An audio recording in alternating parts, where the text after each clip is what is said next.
ആവശ്യമില്ലാത്ത ഗ്രൂപ്പുകളിലേക്ക് നമ്മെ ഉൾപ്പെടുത്തുന്നത് പൂർണ്ണമായും നിയന്ത്രിക്കാൻ കൂടുതൽ അധികാരം നൽകുന്ന ഫീച്ചറാണ് വാട്സപ്പിൽ ഉടൻ വരാൻ പോകുന്നത്.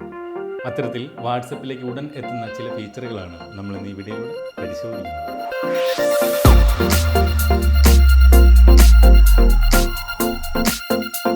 അടുത്തിടെ ഒരു പ്രത്യേക വാട്സപ്പ് ഗ്രൂപ്പിലേക്ക് എന്നെ ഉൾപ്പെടുത്തിയിരുന്നു. എനിക്ക് ഒരു പരിചയമില്ലാത്ത ആളാണ് ആ ഗ്രൂപ്പിലേക്ക് എന്നെ ആഡ് ചെയ്തത്.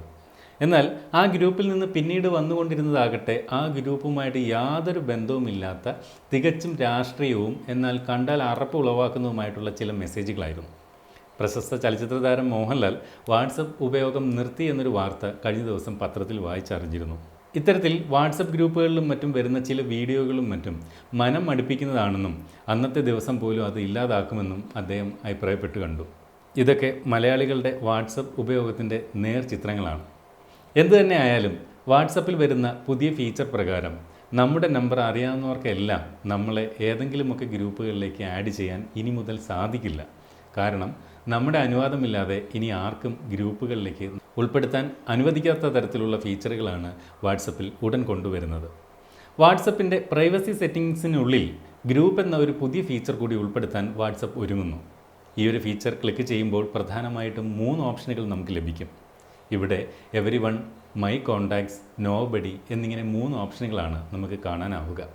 ഇതിൽ ആദ്യത്തെ എവരി വൺ എന്ന ഓപ്ഷൻ ക്ലിക്ക് ചെയ്തിരുന്നാൽ ഇപ്പോഴുള്ളതുപോലെ നമ്മുടെ മൊബൈൽ നമ്പർ അറിയാവുന്ന ആർക്കും ഗ്രൂപ്പുകളിലേക്ക് നമ്മെ ഉൾപ്പെടുത്താനാകും. അവരുടെ നമ്പർ നമ്മൾ ഫോണിൽ സേവ് ചെയ്യണമെന്ന് പോലുമില്ല. എന്നാൽ രണ്ടാമത്തെ ഓപ്ഷനായ മൈ കോണ്ടാക്ട്സ് എന്നത് ക്ലിക്ക് ചെയ്തിരുന്നാൽ നമ്മുടെ ഫോണിൽ നമ്മൾ സേവ് ചെയ്തിട്ടുള്ള കോണ്ടാക്റ്റിൽ ഉൾപ്പെടുന്ന ആളുകൾക്ക് മാത്രമേ നമ്മെ ഏതൊരു ഗ്രൂപ്പിലേക്കും ആഡ് ചെയ്യാൻ സാധിക്കുകയുള്ളൂ.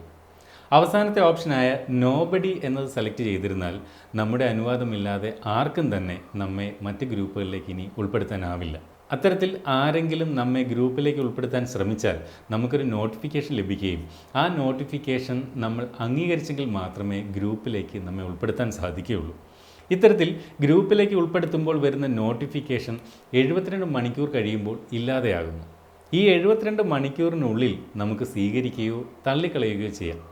ഈ ഒരു ഫീച്ചർ ആദ്യം ലഭിക്കുന്നത് ഐഫോൺ ഉപഭോക്താക്കളിലേക്കായിരിക്കും. അതിനുശേഷം മാത്രമേ ആൻഡ്രോയിഡ് ഉപഭോക്താക്കളിലേക്ക് ഈ ഒരു ഫീച്ചർ എത്തിച്ചേരുകയുള്ളൂ.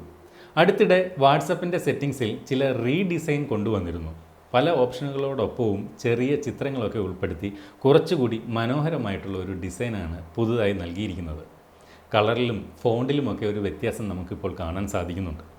ഈ ഒരു വ്യത്യാസം നിങ്ങളുടെ വാട്സപ്പിലേക്ക് വന്നിട്ടില്ലെങ്കിൽ ഏറ്റവും പുതിയ വെർഷനിലേക്ക് അപ്ഡേറ്റ് ചെയ്താൽ മതി. അതുപോലെ ഫേസ് അൺലോക്ക്, ഫിംഗർ പ്രിൻ്റ് തുടങ്ങിയവ ഉപയോഗിച്ചുകൊണ്ട് വാട്സപ്പ് എന്ന ആപ്ലിക്കേഷൻ മാത്രമായി ലോക്ക് ചെയ്യുന്നുള്ള ഫീച്ചറും വാട്സപ്പ് അടുത്തിടെ കൊണ്ടുവന്നിരുന്നു. എന്നാൽ ഇത് ഐഫോൺ ഉപഭോക്താക്കൾക്ക് മാത്രമാണ് ഇപ്പോൾ ലഭ്യമായിട്ടുള്ളത്. ഉടൻ തന്നെ ആൻഡ്രോയിഡിലേക്കും അത്തരമൊരു ഫീച്ചർ ലഭിക്കുമെന്ന് സൂചനയുണ്ട്. ഇതുകൂടാതെ ഡാർക്ക് തീം പോലെയുള്ള നിരവധി ഫീച്ചറുകൾ വാട്സപ്പ് ഉടൻ തന്നെ ഉപഭോക്താക്കളിലേക്ക് എത്തിക്കുകയും ചെയ്യും. അപ്പോൾ ഈ ഒരു വീഡിയോ ഇഷ്ടപ്പെട്ടെങ്കിൽ ലൈക്ക് ചെയ്യാം. വീഡിയോയെക്കുറിച്ചുള്ള അഭിപ്രായങ്ങൾ വീഡിയോയ്ക്ക് താഴെ കമൻറ്റായി രേഖപ്പെടുത്താം.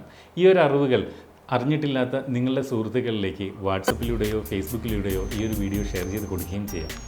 അപ്പോൾ ഈ ഒരു വീഡിയോ ചാനൽ തയ്യാറാക്കുന്ന ഇതുപോലെ പ്രയോജനപ്രദമായ വീഡിയോകൾ നിങ്ങളിലേക്ക് വളരെ പെട്ടെന്ന് എത്തിച്ചേരണമെങ്കിൽ ജയരാജ് ജി നാഥ് എന്ന യൂട്യൂബ് ചാനൽ സബ്സ്ക്രൈബ് ചെയ്യുകയും ജയരാജ് ജി നാഥ് ഒഫീഷ്യൽ എന്ന ഫേസ്ബുക്ക് പേജ് ലൈക്ക് ചെയ്യുകയും ചെയ്യാം. അപ്പോൾ ഇതുപോലെ പ്രയോജനപ്രദമായ മറ്റൊരു വീഡിയോയിൽ വീണ്ടും കാണാമെന്ന പ്രതീക്ഷയോടെ സൈനിങ് ഓഫ് ജയരാജ്.